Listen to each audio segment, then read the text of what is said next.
Despite the economic hardships, Easter 2011, by all accounts, has taken on almost as normal a face as Easter in any previous year. Everything has remained the same in terms of the price of fish, the amount people spend on Easter baskets, the crowds that travel away from the city to spend the occasion, and the traditional hot cross bun. Today there was quite a rush as people went about their preparations. The fish sales began from early morning, and as one fisherman put it, Easter is Christmas. Every year, the people have to get used to this because then every year we face it. Right now, gas expensive. So you can't vex with the man if the man tell you $8 a pound for the fish or $9 a pound for the fish. Okay. Because, I mean, who all own vehicle, they don't know gas gone up. This is the Easter price right now.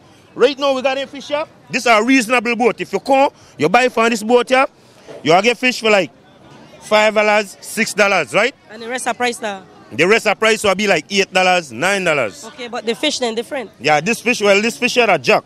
Okay. Right? The jack then go for 5 and 6. Right? It all depends on the man where they sell it. Do you charge more at Easter to clean as well? Yeah, we charge like regular price at 75 cents, but we charge $1 on Easter time. Per pound? For a pound for cleaning. You know? This is like your Christmas, right? You guys out here? Well, we call it Fisherman Christmas only for like 3 days. Okay. You know, this is only 3 days thing. Sure. I mean, after this, you come back when you come buy fish, gas expensive. If the man tell you $6 a pound for the snapper, pay your $6 because it's a good price. Aside from fish, the managers of both Brody's Downtown and Savvy supermarkets told Love News that Easter baskets were also in demand. It's very busy. It's been busy all week and it's busy today especially. It looks like people like to wait until they're about to leave to get their stuff, and we don't mind. We love when people do that. We have everything right here. What do you find people are buying the most? Everything. They're buying like Easter baskets, chocolates, liquors, bun and cheese. Okay.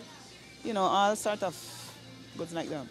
And while Easter is still 3 days away, we stopped in on 2 persons who were already preparing cross buns.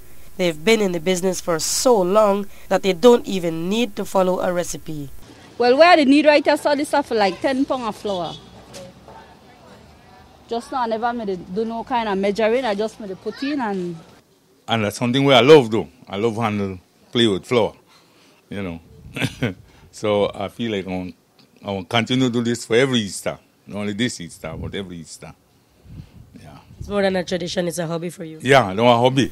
And if your hobby is going to the Keys and you live in the old capital, well, there is time every day, including on Good Friday, to travel. This is what we call the annual Easter rush. You know, we have a rushing time for a few days, 4, 5, 6, 7 days, and then it falls back to normal again. Where are people going to the most this year? Well, I believe right now there's a lot of people going to, I would say 50-50. We have about 50-50. Once, you know, generally people mostly goes to Kikaka. But right now, with this Easter rush, we have found that people are going same as in to San Pedro. Whether you'll be in San Pedro or Punta Gorda, for many people, Easter is not the same without a message from a member of the clergy. Fittingly, as we went about putting together this story, Love News caught up with former Anglican leader Bishop Sylvester Romero Palma.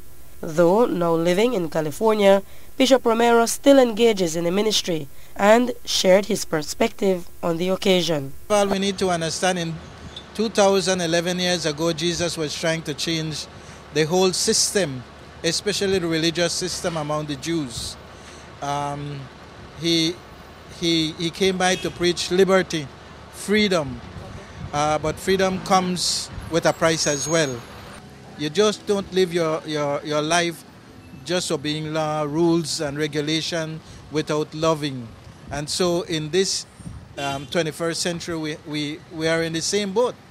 We have to obey the law, of course, but the main thing is that we obey the law out of love. A very real word of advice, especially at a time when violence seems to reign over Belize. Reporting for Love News, I am Marion Ali.